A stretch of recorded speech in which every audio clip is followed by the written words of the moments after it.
$30,000. Gone in a single wrong answer on Family Feud. People lose money on game shows every day. They groan, they laugh, they hug their teammates and say next time. That's what normal people do. That's what rational people do. But what happened on that stage on a Tuesday afternoon in Atlanta has never, not in over 40 years of Family Feud, happened before. It was the kind of moment that stopped production, cleared a room, and put Steve Harvey in a position no host should ever have to be in. This is what happens when a family secret walks into a studio audience and doesn't stay a secret for long. The Budro family had driven all the way from Lake Charles, Louisiana, to be on Family Feud. That alone tells you something about this family. They were the kind of people who went all in on things. Loud, big, passionate.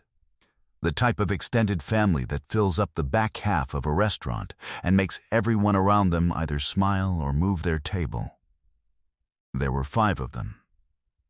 Nadine, the daughter and team captain, who was 7 months pregnant and absolutely did not let that stop her from signing up for the show. Her husband Marcus, quiet but competitive. Her younger brother Jerome, who'd already told several strangers in the pre-show waiting area that he was built for this. Her aunt Claudette, who had prepared by watching 300 episodes on YouTube. And finally, the patriarch, Royce Budro, father, retired oil rig worker. And by mid-afternoon, clearly several drinks into what should have been a celebratory day. The show's green room is famously well-stocked with food and beverages to keep contestants comfortable during the long wait before taping. Most families drink sodas and water. Most families pace themselves. Royce apparently treated the bar cart like it was his retirement party. Nobody on the production team caught it in time. Or maybe some of them noticed and hoped for the best.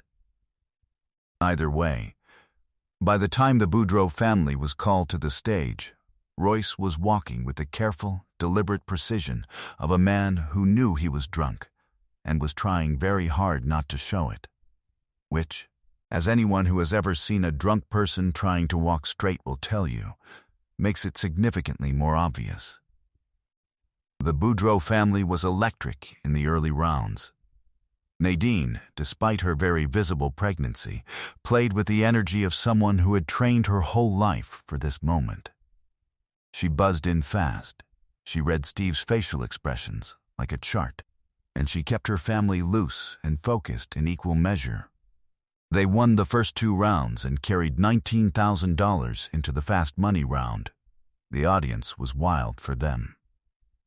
The other family, a perfectly lovely group from Ohio who had been outplayed and good-natured about it, applauded them genuinely as the Budro team advanced. With $19,000 in the bank and the fast money round ahead, the family huddled. In the classic format, 2 family members answer the same survey questions separately, with their combined score needing to hit 200 points to win the top prize. Nadine volunteered to go first. She sat down, nodded at Steve, and played the round brilliantly. She racked up 167 points in under 90 seconds. 167.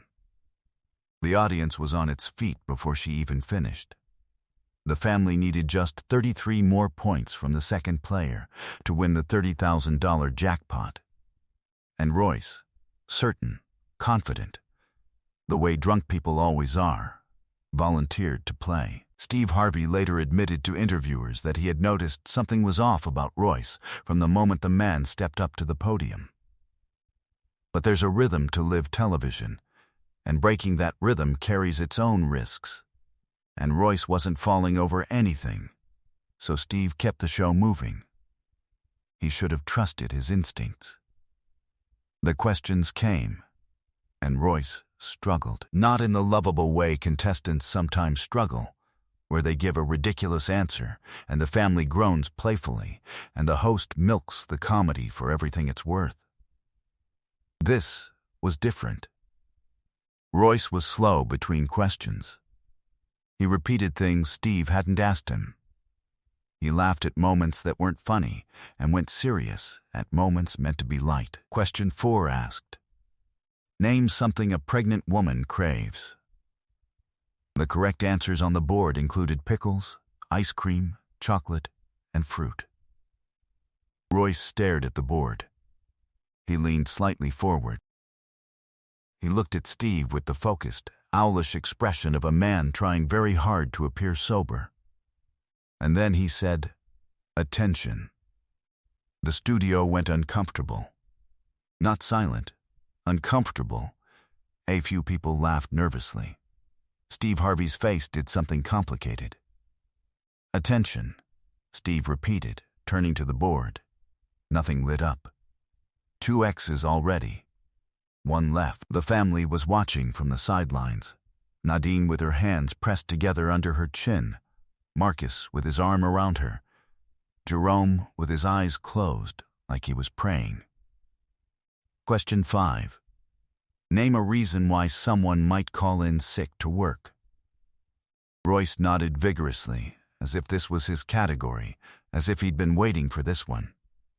"Because they're tired of their boss," he announced. The board did not agree. The third X dropped, and $30,000 evaporated in an instant. What should have happened next was this: some disappointment, some consolation. The other family returning to play out the rest of the round. The Budro family leaving with the $19,000 they'd already secured, plus the consolation prize. Everyone going home a little deflated, but okay. What actually happened was, Royce Budro turned away from the podium, walked the 6 steps back to where his family was standing, looked directly at his daughter, his 7 months pregnant daughter, and said something to her in a low voice. Cameras caught the exchange. Lip readers and audio technicians who reviewed the footage afterward reported that he said, "You should have played." Nadine said something back. Her face was careful, controlled, the face of someone who had been managing this man's moods for a long time. Whatever she said, Royce didn't like it. He raised his hand and struck her across the left side of her face. The sound of it reached the microphones. For approximately 2 seconds, nobody moved.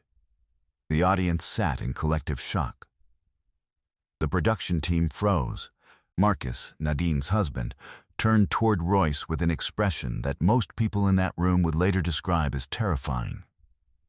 Jerome stepped in between them immediately, hands on Marcus's chest, trying to prevent a second incident from becoming a third.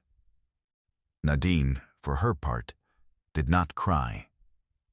She reached up and touched her face. She looked at her father. Her expression, captured in a photograph that would later circulate widely online, was not pain, or anger, or even surprise. It was exhaustion. It was the look of someone who had been waiting a long time for a moment they always knew was coming. Steve Harvey had been standing approximately 15 feet away when the slap happened. He was there by the time Nadine's hand dropped from her face. He had been on television for decades.